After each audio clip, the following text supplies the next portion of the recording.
Pababa pa lamang ng hagdan si Sheila nang makarinig siya ng tila may kaguluhan na nagaganap sa ibaba ng kabahayan. Kagigising pa lamang at kalahati ng utak niya ay tila natutulog pa.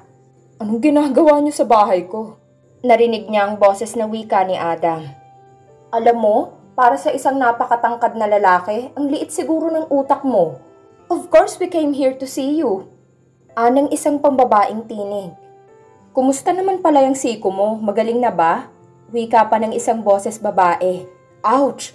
Malakas na daing ni Adam. "Pwede ba tigilan niyo nga akong dalawa?" Dali-daling bumaba si Sheila. "Sir, anong nangyayari sa'yo?" Naabutan niya sa sala ang dalawang babae na hawak ang braso ni Adam na tila pinag-aaralan iyon. "Sheila, halika at tulungan mo ako rito." "Well, who do we have here?" Walang ano-ano'y binitiwan ng dalawang babae si Adam at saka lumapit sa kanya. Ngiting-ngiti ang mga ito sa kanya. Kumunot ang noo niya. Parang kilala niya ang mga ito. "Hi, we're Adam's sister. My name is Elise and she is Janet." Nagliwanag ang mukha niya. "Ah, oo nga pala. Nakita ko po kayong dalawa dun sa nakadisplay na picture ni Sir Adam." "May nakadisplay kami na picture kasama si Adam?" Tila nagulat na tanong ni Janet. "Opo, nandun po sa cabinet kasama ng mga trophies niya." "Really?" ani Elise, sabay lingon kay Adam na nakangiwi pa rin habang hinihimas-himas ang braso nito. "That is so sweet of you, baby brother." Nagkibit ng balikat ang lalaki. "Don't make a big deal out of it. It doesn't mean anything and please stop calling me baby brother. You know I hate it when you call me that." "Bakit ganyan ka? Pagdating sa ibang babae ang sweet mo. Pero pagdating kay mama at sa amin ng mga ate mo ang sungit mo, ha?" Tila naiiyak na wika ni Elise. "Ano ka ba, Elise?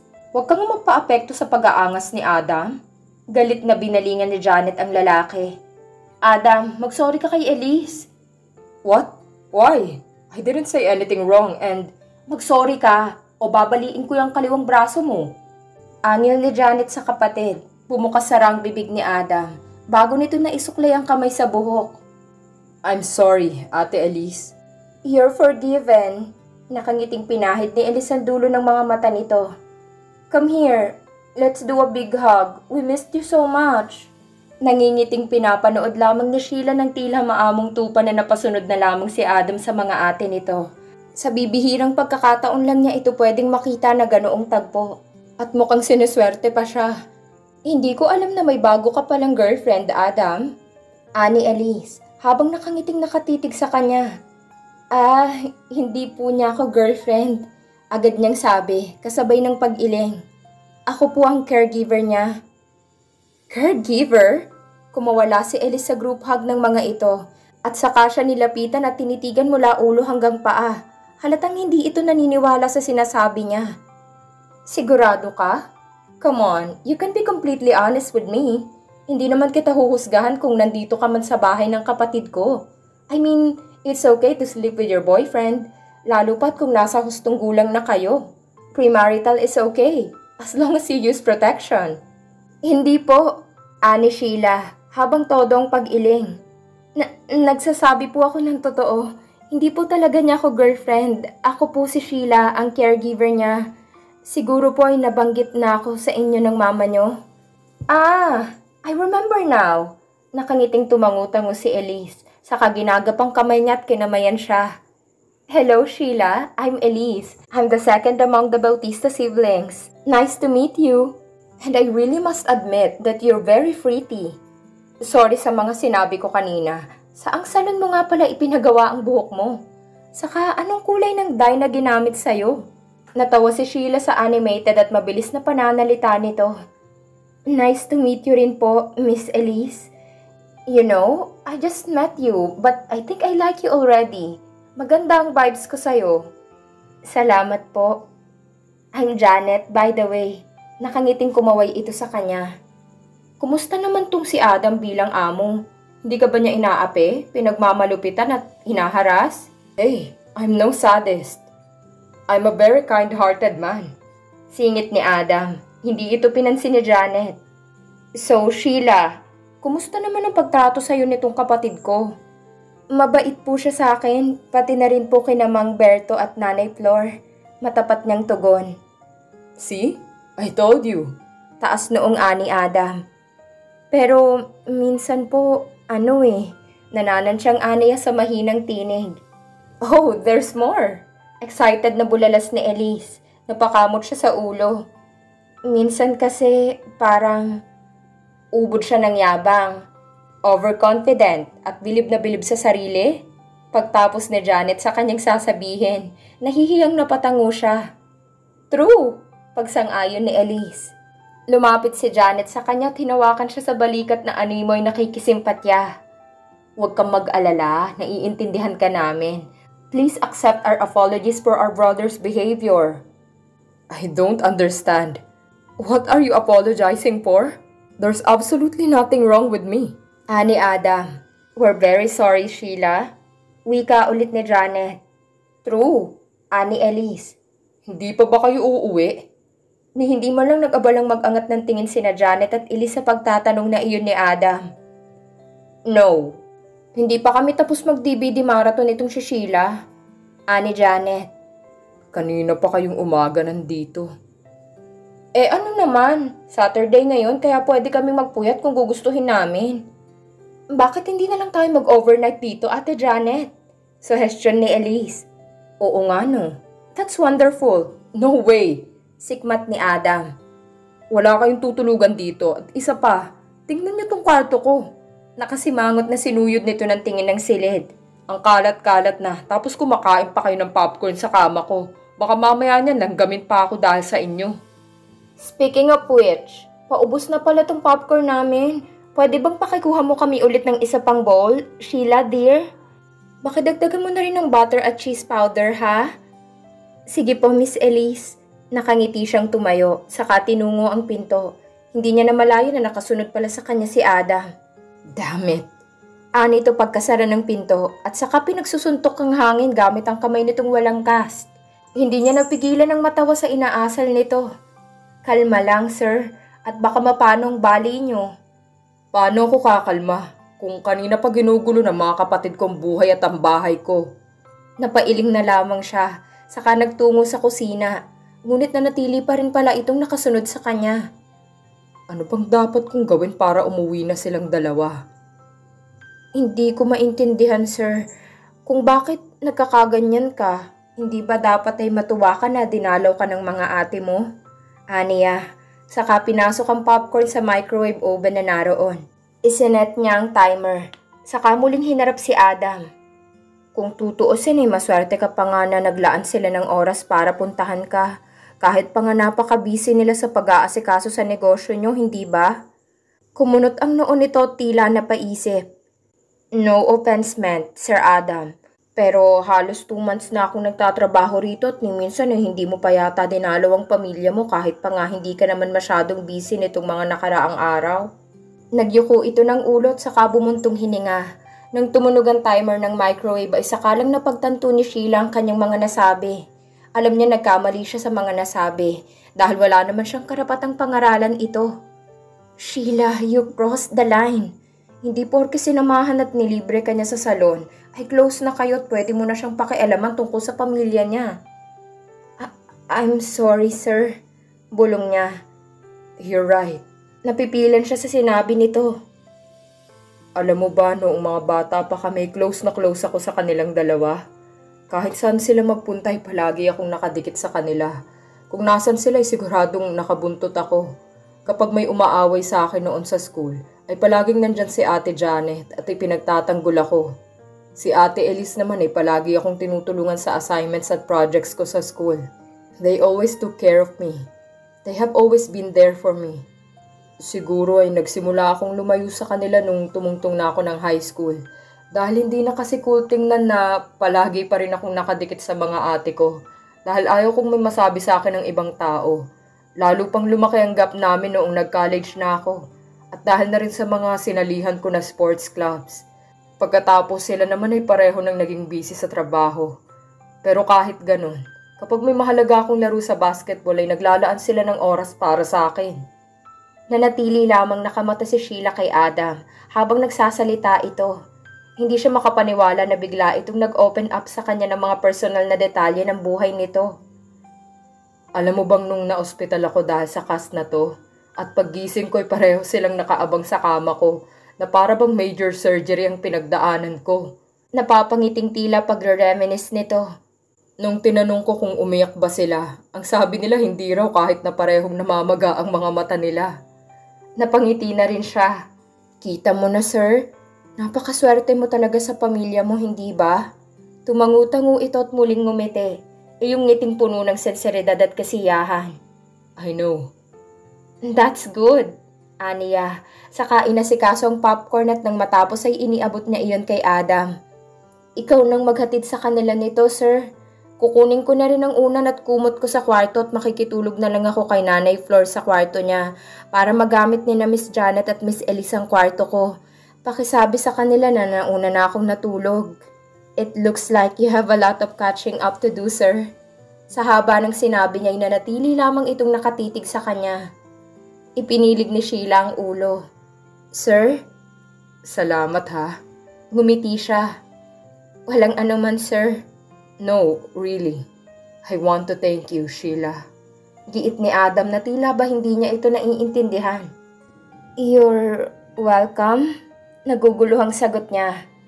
I don't know, but I just feel like I haven't thanked you enough. Umangat ang isang kamay nito at saka hinaplos ang buhok niya. Good night, Sheila. Nang makaalis na ito'y sakalang niya pinawalan ng kanina pa pinipigilang paghinga. Natutop niya ang dibdib na napakabilis ng pagtibok ng mga sandaling yon. Diyos ko, makakatulog pa kaya ako sa bilis ng tibok ng puso ko? Sheila, I need to take a shower. Okay, sir. Masiglang tugon ni Sheila kay Adam. Kakaalis lang ni na Janet at Elise ng umagang yon. Napakaganda ng mood niya ng umagang yon kahit pa nga hindi siya gaanong dinalaw ng antok ng nakaraang gabi. Mahirap palang kasama sa kwarto si Nanay Flor dahil nagsasalita at malikot din ito sa kama at paminsan-minsan ay tinatamaan pa siya. Mabuti na lamang at magandang nangyari sa pagitan nila ng boss niya kagabi, kaya in good mood pa rin siya. Pagkapasok sa kwarto ng binata ay mahinang kumakanta-kanta pa siya. Ilang minutong may kausap sa cellphone ng lalaki nang sa wakas ay ibaba nito iyon. Game na, sir? Sure. Sa tagal na niyang ginagawa ang pagbabalot sa cast ni Adam ay sisiw na lamang yan para sa kanya. Oo, at nadidistract pa rin siya tuwing nakikita niya itong nakatopless. Pero kaya niya nang kontrolin ang sarili. Mukhang maganda yata ang gising mo, sir. Puna ni Sheila nang mapansing ngiting-ngiti ito. Aryan and I are going out on a date. At sa wakas ay mukhang ipapakilala niya na ako sa pamilya niya. Sandali siyang natigilan sa paglalagay ng duct tape sa cast nito. Ganun ba? Pilit siyang ngumiti. Mukhang magandang sign nga yan, sir. It sure is. Alam mo bang matagal ko nang kinukulit si Aryan na ipakilala ako sa pamilya niya. Kaya naman natuwa talaga ako. Ouch! Napahiyaw ito nang bigla niyang hilain ang duct tape na nakadikit sa balat nito. Sorry, sir. Nagkamali kasi ako ng dikit eh. Sorry. Dahan-dahan lang naman, Sheila. Anito habang hinihimas-himas ang nasaktan nitong balat. Mukhang nabunot yata ang balahibo ko sa braso ah. Ayos lang yan, sir. Hindi kasi magandang masyadong mabalahibo sa isang lalaki. Kasi parang nagmumukha siyang gorilla kapag masyado siyang balbon. Wala sa loob na wika niya. Hindi niya maintindihan kung saan nanggaling ang inis na nararamdaman ng mga sandaling yon. Samantalang kanina lang ay napakasaya pa niya. Gorilla? Oo, sir. Parang si King Kong. Kumunot ang noon nito. Are you comparing me to King Kong? Hindi naman sa ganun, sir. Ang sa akin lang naman kasi hindi ba napakalaki mong lalaki. Tapos kunwari, balbon ka pa. Di ba? King Kong malaki rin. Saka balbon? Seryosong wika niya habang ipinagpapatuloy pa rin ang ginagawa. Mukhang hindi naman yun napapansin ni Aryan. In fact, parang nag-e-enjoy pa nga siya kapag... Ayan, sir! Tapos ka na. Pwede ka nang mag-shower. Tinapik-tapik pa niya ang braso nito bago mabilis na tumayo. Teka lang, hindi ba parang masyadong masikip itong pagkakabalot mo sa braso ko? Parang hindi na dumadaloy ng maayos ang dugo ko at halos magkulay violet ng balat ko. Hindi naman. Sir, ayos na yan. Aniya habang nagkukunwaring abala sa pagliligpit ng mga gamit niya. Sige sir, lalabas na ako at tawagin mo na lang ako kung may kailangan ka pa. Nang maisara ni Sheila ang pinto ng kwarto ni Adam, ay napasandal siya roon, saka wala sa loob na nahaplos ang kanyang dibdib. Masama pa rin ang loob ni Sheila nang tanggalin na niya ang ginamit na pambalot sa cast ni Adam, kaya naman simpleng tango lamang ang nakuha nitong tugon mula sa kanya. Kasalukuyan ng inaayos ng lalaking buhok nito habang nakaharap sa salamin. Are you sick? Ani Adam, saka lumingon sa kanya. Mukhang kanina pa siya nito inoobserbahan mula sa salamin. Ha? You've been acting so weird. Nilapitan siya nito at hinaplos ang kanyang noo, ngunit agad siyang pumiksi. Parang medyo mainit ka nga. Hindi ako mainit. Ito ang normal na temperature ng isang buhay na tao. But you're too warm. Bakit ba parang mas alam mo pa kaysa sa akin kung may sakit ako o wala? Samantalang akong caregiver dito. Hindi napigilang pagtataray niya. Matagal na nanatiling nakatitig sa kanya si Adam. Natila gulat na gulat nang unti-unting sumilay ang ngiti sa mga labi nito. Okay, naiintindihan ko na. It's that time of the month, isn't it? Ano? Hindi mo kailangang mahiya sa akin. Lumaki ako na may mga kapatid na babae. Kaya naman pamilyar na ako sa ganyan. So, meron ka ba ngayon? May masakit ba sa'yo? Sir, kung ano man ang meron sa akin ngayon, sa palagay mo ba'y sasabihin ko sa'yo yun? Saka alam mo bang hindi maganda para sa image mo na pinag-uusapan ng ganyang bagay? Hindi ang gawain ng isang gentleman. Sa kanyang pagkagulat ay bigla itong ngumisi. I didn't know you had this side and you, Sheila. Anong side? Palagi ka kasing nakangiti at most of the time ay mabait ka sa akin. Nakakaaliw rin naman pala kapag nagtataray ka sa akin. It makes you seem more normal. More like a real woman. Ang ibig mo bang sabihin ay abnormal at hindi babae ang tingin mo sa akin? Nalalaki ang mga matang tanong niya. Pinaikot ni Adam ang mga mata. Total ay wala naman ako dito sa bahay buong maghapon. Bakit hindi ka mamasyal? Palagi ka kasing nakakulong dito. Kaya mukhang may masamang epekto na yun sa'yo. Palihim na inirapan ito ni Sheila. Bukas na lang ako aalis sir. Marami akong gagawin kaya busy ako. Busy ako dahil matutulog ako buong maghapon. Tumayo siya at saka kinuha ang kopya ng DVD na pag-aari ni Isabel. Pwede bang pa-autograph naman ito kay Aryan? Hindi ko alam na fan ka pala niya. Anito habang sinisipat-sipat ang DVD. Original copy pa pala ito ah. Siyempre naman at original yan. Alangan naman magpapa-autograph ako ng pirated. Yung best friend ko ang may-ari niyan. Isabel ang pangalan niya. Fan siya ni Aryan. Okay. Consider it done. Thank you, sir. Sige at aalis na ako. Sumaludot kinindatan pa siya ni Adam bago tuluyan lumabas ng kwarto. Tumango na lamang si Sheila. Nang sa wakas ay makaalis na ito ay hindi pa rin niya lubusang maintindihan ng nararamdaman ng mga sandaling yon. Tahimik lamang na pinagmamasdan ni Sheila ang kaibigang si Isabel. Habang paulit-ulit nitong binabasa at hinahaplos ang autograph na DVD ni Aryan at ang poster na permado na rin ni Adam. Grabe, Sheila. Super duper thank you talaga. You're welcome. Pilit ang ngiting tugon niya. Kunot ang noong tinitigan siya ng kaibigan. Saka itinabi ang DVD at poster. Kanina ko pa napapansin na matamlay ka. May problema ka ba? Mahihimigan sa tinig nitong pag-aalala. Napabuntong hininga siya. Hindi ko alam kung anong problema ko. Malaking problema nga yan. Ani Isabel, saka bumuntong hininga. O ano na? Maglalabas na ba ako ng beer? Sa kabila ng nagaganap ay hindi napigilan ni Sheila ang mapangiti. Baliw ka talaga. Ano ba kasing problema mo? Paano kung sabihin ko sa yung crush ko na rin si Adam? Sino bang hindi? Kahit naman ako crush ko rin siya, di ba? Natutup ni Sheila ang noo. Hindi ganun eh. Pinakatitigan siya ni Isabel bago umawang ang mga labi. Oh my gosh. In love ka na ba sa kanya? Hindi ko rin alam eh. Nakagat niya ang ibabang labi. Pero paano kung oo? Patay tayo dyan. Bigla ay nilukob siya ng kaba. Anong gagawin ko, Isabel? Tulungan mo naman ako. Ayokong ma-inlove kay Adam. Naku po, hindi ko alam ang sasabihin ko sa'yo, Sheila. Bakit naman kasi si Adam Ayan Bautista pa? Alam ko naman yun eh. Sa palagay mo ba gusto kong magkagusto sa lalaking yun? Napaka-narcissistic kaya niya. Kapag nagsasalita yun, palagi na lang niyang pinupuri ang sarili niya. Siya na yatang pinaka-overconfident na lalaking nakilala ko. Tapos may pagka-vain pa. At ang tagal pa niyang maligo at magbihis. Yun naman pala eh. Bakit na-inlove ka sa kanya? Napipilan si Sheila sa tanong ng kaibigan. Anong dapat kong gawin, Isabel? Naiiyak niyang tanong. Kung alam kong wala siyang girlfriend, sasabihin ko sa'yo na akitin mo siya para may mangyari sa inyo. Tutal naman sa iisang bahay kayo nakatira, di ba? Isabel naman eh, seryoso ako. Seryoso rin naman ako eh. Pero hindi ko pwedeng ipayo sa'yo yun dahil may girlfriend na siya. Hinawakan ni Isabel ang magkabilang balikat niya at sapilitang hinarap siya. Girlfriend niya si Arian Vasquez. Ang ganda-ganda kaya niya. Number 1 nga siya last year sa FHM. Number 1. Giit pa nito. Pumiksi si Sheila sa pagkakahawak nito. Pinapalubag mo bang loob ko o ipinamumukha mo sa akin na wala akong binatbat kay Arian? Alam kong idol mo siya pero for your information, nakita ko na siya sa personal at sa totoo lang hindi siya ganun kaganda. Saka mukhang peke ang boobs niya. Huminga ito ng malalim.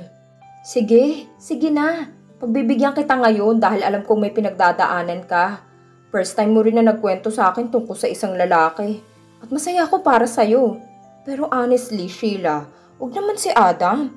Kaibigan mo ko kaya ako nang unang magsasabi sa'yo na hindi kayo bagay. Tahimik na pinahid lamang ni Sheila ang kanyang mga luha. Alam na niya pero masakit pa rin palang marinig iyon mula sa ibang tao. Napakamalas naman niyang babae. At sa unang pagkakataon na na-inlove siya, ay sa isa pang katulad ni Adam.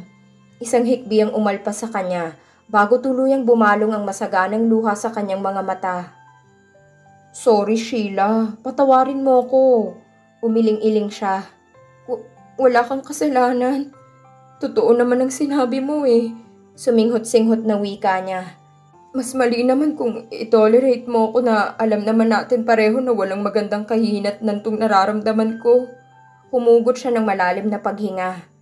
Iisang solusyon lang ang naiisip niya ng mga sandaling yon. Mukhang kailangan ko nang mag-resign as soon as possible. Sir Adam, tawag ni Sheila sa atensyon ng lalaki na kasalukuyang nakaharap sa laptop nito. Ikaw pala, Sheila. Halika rito, tingnan mo kung ilan na naman na nadagdag sa followers ko sa Twitter. Ang dami ko rin friend request sa FB. Sinulyapan siya nito. May FB account ka ba? Ibigay mo sa akin ang email address mo at i-add kita. You should be flattered because I don't usually do this. But I'm willing to make an exception since it's you. Sir, may ibibigay ako sa'yo. Mabilis na inabot niya rito ang papel na hawak. At tahimik na pinanood habang nakakunot ang noong binabasa nito iyon. What's this? Resignation letter, sir. I know what this is, but why? Isang salita lamang iyon pero biglang nagkabikig sa kanyang lalamunan sa tanong nito. Personal reasons, sir. Why all of a sudden? May nagawa ba akong masama sa'yo? Na-offend ba kita sa mga biro ko? Kung meron man ay gusto kong mag-apologize sa'yo. Hindi ganon, sir. Ano? Kailangan kasi ako ng pamilya ko sa probinsya namin. Pagsisinungaling niya. Pinapauwi ako ng nanay ko at ng mga kapatid ko. Pero paano ako? Ikaw lang ang caregiver na tumagal sa akin ng ganito. Kailangan din kita, Sheila. Kailangan din kita. Ang sarap sanang marinig ng sinasabi ni Adam. Pero alam niya kung anong ibig nitong sabihin. Maybe I could try and talk to your family. Gusto mo bang kausapin ko sila para sa'yo? Pwede tayong personal na pumunta sa inyo para makausap ko sila kung gusto mo. Will tomorrow be fine? Sir, hindi ganon. Desperado ng sagot ni Sheila. Pabayaan mo na lang akong umalis, sir. Tatawagan kong agency para... No! Hindi ko tatanggapin ito. Wala kang magiging replacement dahil hindi ko tinatanggap ang resignation mo. Kaya hindi ka pwedeng umalis. Naiintindihan mo? Hanggat hindi pa natatanggal itong cast ko, dito ka lang, okay? Sir naman. Look, I don't know why you're doing this. I thought we are doing well. We're friends, right? Naroon ang tila frustration sa tinig nito habang nakatitig sa kanyang mga mata. Siguro kailangan mo lang ng pahinga. Kung gusto mong bisitahin ang pamilya mo ay naiintindihan ko, pero wag naman ganito ha. Tahimik na tumango na lamang si Sheila. Kung siya ang tatanungin ay hindi na niya magagawa pang manatili sa bahay na yon sa mga susunod pang buwan. Hindi niya kayang ipangako sa sarili na magagawa pa niyang itago ang kanyang damdamin kay Adam sa ganoong kahabang panahon. Napabuntong hininga si Adam nang lumabas na si Sheila ng kanyang silid. Hindi niya maintindihan kung bakit bigla na lamang nitong naisip na mag-resign bilang caregiver niya. Kung kailan pa nagkasundo na sila, maayos at komportable na sila sa isa't isa. Aaminin niyang noong unay talagang plinano niyang paalisin ito. Ngunit sa pagdaan ng mga araw, ay nakita niya kung gaano ito ka-dedicated at kahusay sa trabaho. She was always very patient with him, kahit pa nga may ilang pagkakataong sinasadya niya itong inisin. Ang isa pang hindi niya maintindihan ay ang naging reaksyon niya nang mabasa ang resignation letter nito. Talagang nagulat siya nang mabasa iyon. Ngunit ang sumunod niyang naramdaman ay isang hindi maipaliwanag na pagkabahala. He panicked at the thought of losing her, which was funny because he knew that he would eventually get rid of her once his cast is removed. Hindi ba't iyon naman talagang pinapangarap niyang mangyari? Kapag natanggal na ang cast niya, ay babalik na ang lahat sa dati. Makakapagmaneho na ulit siya at pwede na ulit siyang maging independent. It would just be him and his very own man cave once again. Just like the old times. Pwede na niyang papuntahin si Aryan sa bahay niya nang wala lang sa kanya kung may nakakakita ba sa ginagawa nila. Hindi na rin niya kailangang ilak ang pinto ng kwarto. Pwede na rin bumalik si Mang Berto at Nanay Flor sa bahay ng kanyang ina. At kapag nangyari yun ay hindi na niya kakailanganin ng serbisyo ni Sheila. Things would be the way it used to be. Just the way he planned them. But somehow, he knew something had changing. Bigla ay nawalan ng panahon at interes si Adam sa kanyang social networking accounts, kaya pinatay na niya ang kanyang laptop. Nang makita niyang resignation letter ni Sheila, ay pinunit-punit niya iyon.